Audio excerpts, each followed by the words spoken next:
Hi friends, welcome to Moms Today channel. இன்னைக்கு நம்ம சேனல்ல என்ன வீடியோ பார்க்க போறோம்னா கோதுமை ஹல்வா எப்படி செய்யறதுன்னு தான் பார்க்க போறோம். இது வந்து கோதுமை மாவுல செய்யக்கூடிய ஹல்வா. வாங்க எப்படி செய்யறதுன்னு பார்க்கலாம். ஃபர்ஸ்ட் ஒரு பவுல் எடுத்துக்கோங்க. அதுல வந்து 1 டம்ளர் அளவுக்கு நான் கோதுமை மாவு எடுத்துக்கிறேன். மெஷர்மெண்ட்டை கரெக்டாக பார்த்துக்கோங்க, அப்போ தான் கரெக்டாக வரும். ஒரு சிட்டிகை அளவுக்கு உப்பு போட்டுக்கோங்க.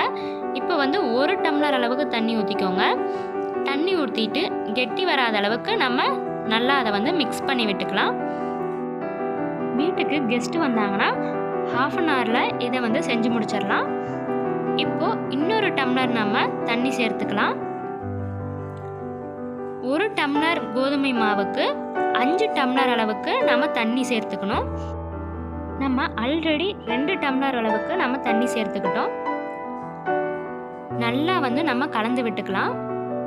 கலந்து விட்டுட்டு மீதம் இருக்க 3 டம்ளர் வந்து தண்ணி சேர்த்துக்கலாம்.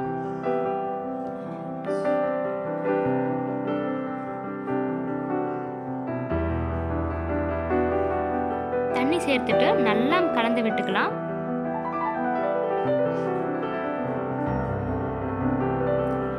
இப்போ இதை தனியாக எடுத்து வச்சிருங்க. இந்த ஹல்வா செய்யறதுக்கு நான் எந்த டம்ளரில் கோதுமை மாவு தண்ணி எல்லாம் எடுத்தனோ அதே டம்ளரில் வந்து நான் 2 டம்ளர் அளவுக்கு சர்க்கரை சேர்த்துக்கிறேன். இப்போ வந்து ஒரு பேன் எடுத்து அதில் வந்து ½ டம்ளர் அளவுக்கு சர்க்கரை சேர்த்து அதை வந்து கேரமலைஸ் பண்ணிக்கலாம். தண்ணி எதுவும் சேர்க்காம நம்ம வந்து சர்க்கரையை வந்து கரைச்சிக்கலாம். நல்லா கரைஞ்சி வரணும். பாருங்க, இந்த மாதிரி கரைஞ்சி வரணும். நம்ம இந்த ஹல்வாவில் எதுவும் கலர் சேர்த்த போகிறதில்ல, அதனால் இந்த கலர் வந்து இயற்கையாகவே கிடைக்கும். அதை தனியாக எடுத்து வச்சுக்கோங்க. இன்னொரு பேன் எடுத்துக்கோங்க. பேனில் 2 ஸ்பூன் அளவுக்கு நம்ம நெய் சேர்த்துக்கலாம். நெய் சேர்த்துட்டு முந்திரி பருப்பை சேர்த்துக்கலாம். முந்திரி பருப்பு நல்லா கோல்டன் ப்ரௌன் கலரில் வறுபட்டு வரணும். அதனால் நல்லா வறுத்துக்கலாம். இப்போ இதை தனியாக எடுத்து வச்சுருங்க.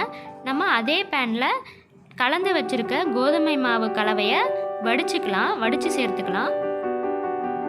மாவில் அடியில் நமக்கு கெட்டியாக இருக்கும், அதனால் வடித்து சேர்த்துக்கிட்டோம்னா ரொம்பவே கரெக்டாக இருக்கும். பாருங்கள், திப்பி திப்பியாக இருக்கும். இதை வந்து நமக்கு தேவையில்லை. இப்போ நம்ம கைவிடாமல் கலரிக்கிட்டே இருக்கணும். கோதுமை மாவை பயன்படுத்தி நம்ம 2 விதமாக ஹல்வா செய்யலாம். இது வந்து ரொம்பவே ஈஸியாக செஞ்சிடலாம், ரொம்பவே சூப்பராகவும் இருக்கும். நல்ல சூடாக நமக்கு வந்து அல்வா பதத்துக்கு கிடைக்கும். இப்போ வந்து நம்ம 2 டம்ளர் அளவுக்கு சர்க்கரை சேர்த்துக்கலாம். நான் சொல்கிற அளவுலையே வந்து நீங்கள் வந்து செய்யுங்க, அப்போ தான் கரெக்டாக வரும் நமக்கு. 1 டம்ளர் அளவுக்கு கோதுமை மாவு, 5 டம்ளர் அளவுக்கு தண்ணீர், சர்க்கரை 2½ டம்ளருக்கு நம்ம சேர்த்துக்கணும். சேர்த்துட்டு நல்லா கலந்து விட்டுக்கிட்டே இருக்கணும். கைவிடாமல் கலந்து விட்டுக்கிட்டே இருங்க. இப்போ வந்து நம்ம கேரமலைஸ் பண்ணி வச்சிருக்க அந்த சர்க்கரையை நம்ம சேர்த்துக்கலாம். நம்ம ஃபுட் கலர் எதுவும் இதில் சேர்க்கல. இயற்கையாக சர்க்கரை கரைஞ்சதுலேருந்து வந்திருக்கக்கூடிய கலர் தான் ரொம்பவே சூப்பராக இருக்கும். நல்லா கைவிடாமல் கலந்துக்கிட்டே இருங்க. பாருங்கள் எவ்வளோ ஸ்மூத்தாக சூப்பராக வந்திருக்குன்ட்டு. இப்போ வந்து 3 ஸ்பூன் அளவுக்கு நெய் சேர்த்துக்கோங்க.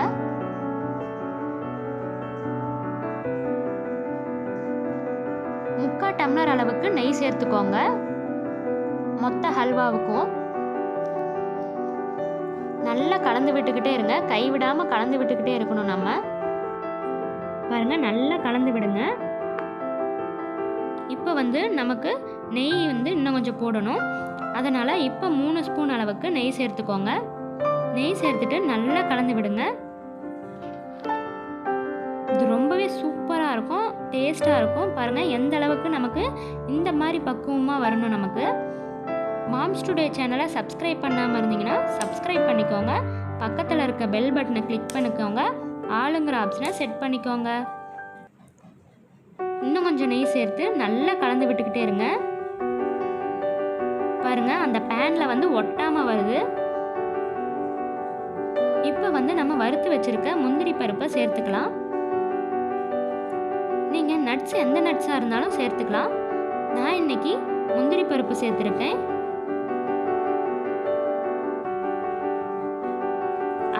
கூடவே வெள்ளை எள்ளு சேர்த்துருக்கேன். உங்களுக்கு எந்த மாதிரி நட்ஸ் சேர்க்கணுமோ உங்களுக்கு விருப்பப்பட்டால் நீங்கள் சேர்த்துக்கலாம். நான் இன்றைக்கி முந்திரி பருப்பும் வெள்ளை எள்ளும் சேர்த்துருக்கேன். ரொம்பவே சூப்பராக இருக்கும். கண்டிப்பாக அதை ட்ரை பண்ணி பாருங்கள். இந்த ஹல்வாவை ட்ரை பண்ணி பார்த்துட்டு எப்படி இருக்குன்ட்டு எனக்கு கமெண்டில் சொல்லுங்கள் ஃப்ரெண்ட்ஸ். பாருங்கள் எவ்வளோ ஸ்மூத்தாக நமக்கு வந்து ஹல்வா ரெடி ஆயிருக்குன்ட்டு.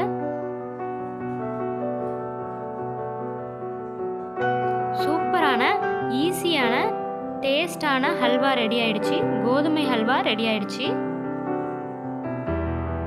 நம்ம வீட்டுக்கு கெஸ்ட் வந்தாங்கன்னா சட்டுன்னு நம்ம அரை மணி நேரத்திலேயே செஞ்சு முடிச்சிடலாம். பாருங்க எவ்வளோ ஸ்மூத்தாக நமக்கு வந்து ஹல்வா கிடைச்சிருக்குன்ட்டு.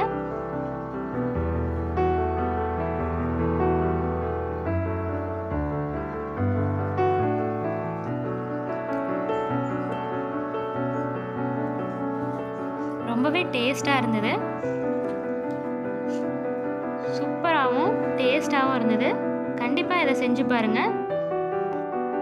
ரொம்பவே ஈஸியான டேஸ்டான கோதுமை ஹல்வா ரெடி ஆயிடுச்சு. இந்த வீடியோ உங்களுக்கு பிடிச்சிருந்ததுன்னா லைக் பண்ணுங்கள், ஷேர் பண்ணுங்கள், கமெண்ட் பண்ணுங்கள் அண்ட் சப்ஸ்கிரைப் பண்ண மறந்துடாதீங்க. வேறு ஒரு சூப்பரான வீடியோவில் மீட் பண்ணலாம். Bye friends.